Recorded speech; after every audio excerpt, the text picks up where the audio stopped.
Time to go smell some tires. If you happen to be candy shopping for your grandparents and also need some new boots and gelding rings, well, Farm & Fleet has you covered. They have your Spice Drops, your Mary Janes, your chocolate-covered sponge candy, your peanut brittle, and yes, even the big bag of circus peanuts. Better look at that nutrition information. Do I even like circus peanuts? No. Do I like premium salted caramel puffed corn? You bet I do.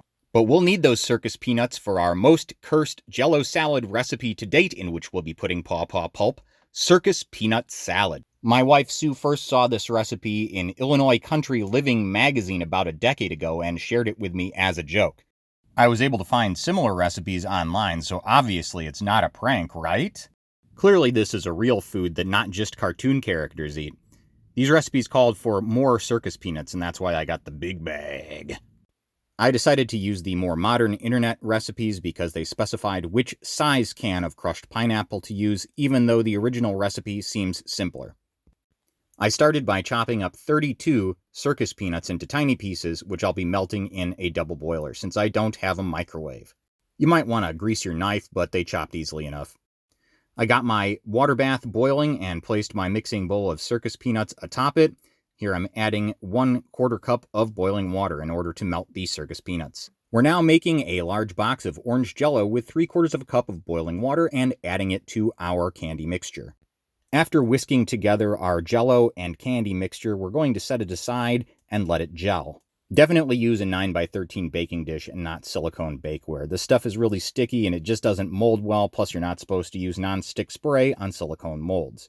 I'm substituting fresh pawpaw pulp for a can of crushed pineapple in syrup, so I decided to add a little bit of maraschino syrup to this recipe, and I think it was a good move. The one benefit of using the skull molds is that I found that this recipe makes almost exactly 6 cups. At this point, I'm stirring the Cool Whip and Pawpaw Pulp mixture into the Jello and circus peanut mixture. This proved difficult in the skull mold. Just use a baking dish and cut it into squares. Don't get fancy. All right, the moment of truth here. I meant to try to unmold these for Halloween. I don't know if they're going to unmold or not. But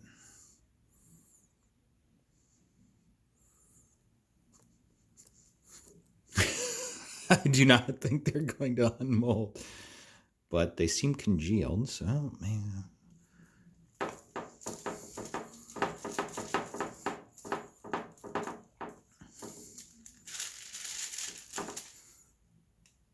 Damn it. All right, well. So that goes. Let's try another one. And those were her brains. There. Come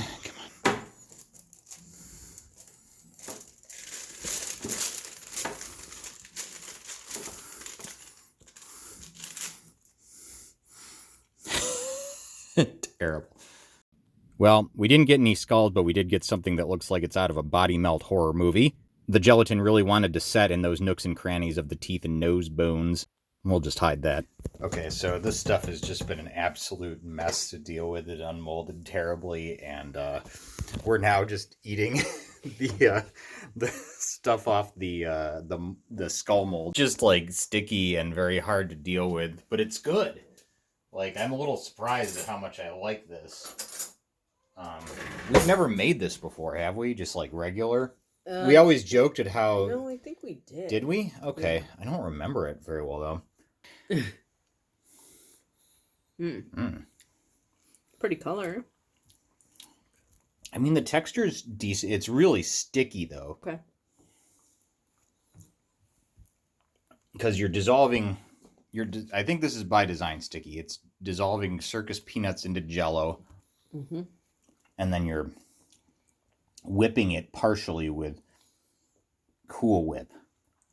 And then scrape it out of a skull. Spooky. Or you can just put it in a little bowl. Or even spoon it into an ice cream cone. Well, time for a nutritious breakfast.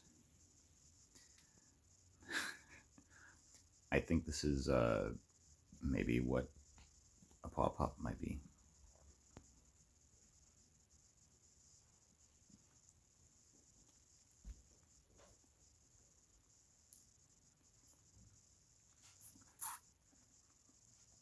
Still good.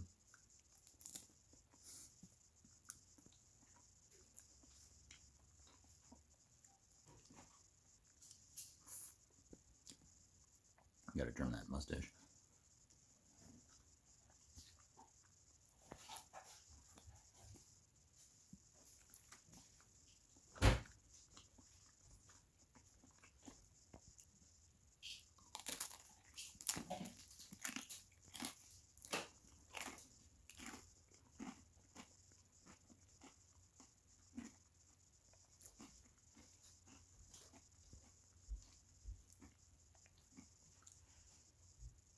It's good in the cone.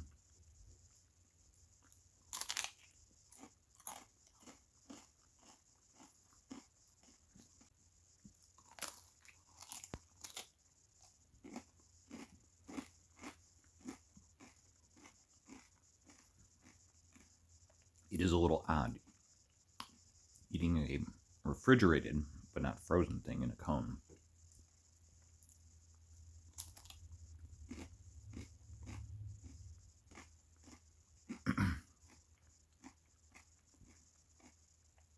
Didn't think that would be a factor, but something to consider. It's still good.